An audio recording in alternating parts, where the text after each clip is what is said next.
Assalamualaikum warahmatullahi wabarakatuh. Salam guru penggerak. Bapak Ibu guru hebat, apa kabarnya? Semoga selalu semangat ya. Perkenalkan, nama saya Nindya Ariska, calon guru penggerak angkatan 9 dari SD Negeri 3 Pagedongan, Kabupaten Banjarnegara. Saya akan merefleksikan diri saya melalui 3 pertanyaan berikut. 1. Apa yang saya percaya tentang murid dan pembelajaran di kelas sebelum saya mempelajari modul 1.1? 2. Apa yang berubah dari pemikiran atau perilaku saya setelah mempelajari modul 1.1? 3.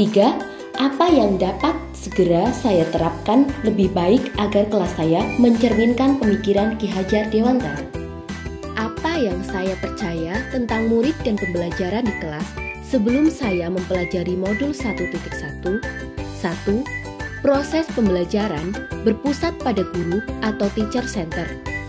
Dalam pembelajaran yang saya lakukan hanya dengan mentransfer ilmu kepada siswa dengan menggunakan metode ceramah.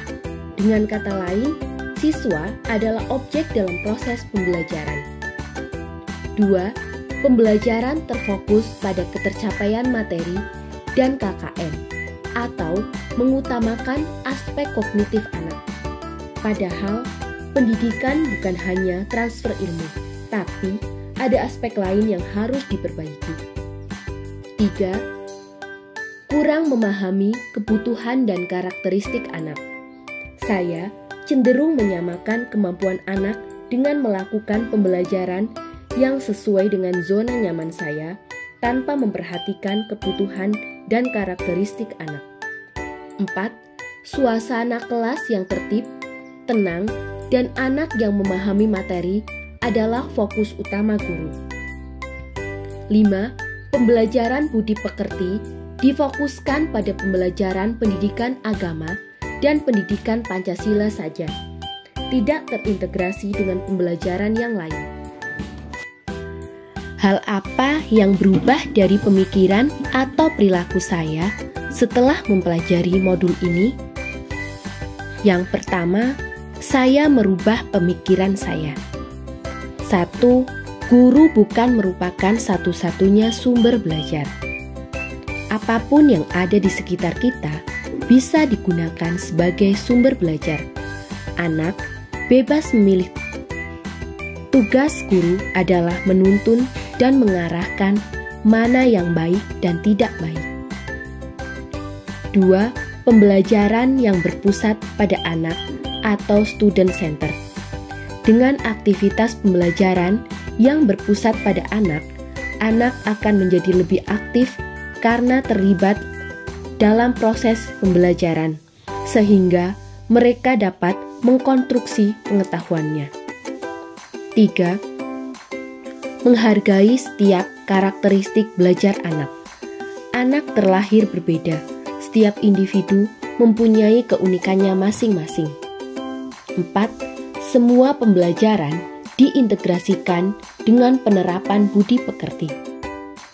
Selanjutnya, saya merubah perilaku. 1. Dengan mengarahkan peserta didik belajar sesuai dengan minat dan bakatnya. 2. Menerapkan strategi dan model pembelajaran yang kolaboratif dan bervariasi. 3.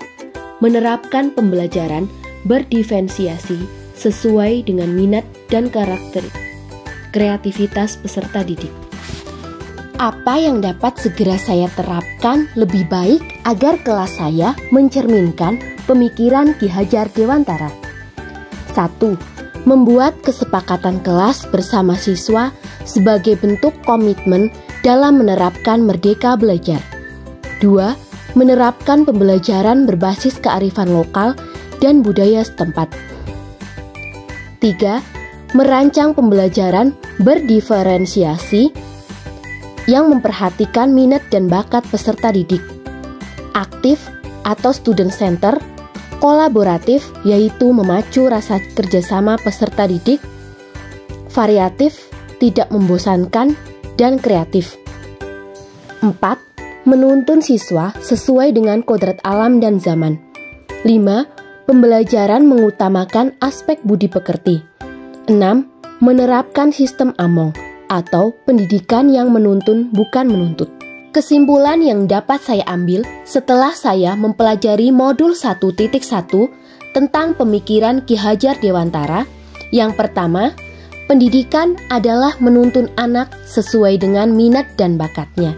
2. Pendidikan bukan hanya ilmu akademis saja, namun perlu penanaman budi pekerti yang baik. 3.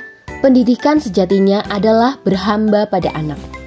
Demikian pemaparan saya tentang koneksi antar materi, filosofi pemikiran Ki Hajar Dewantara. Mohon maaf apabila ada salah kata dalam penyampaian. Salam dan bahagia. Wassalamualaikum warahmatullahi wabarakatuh.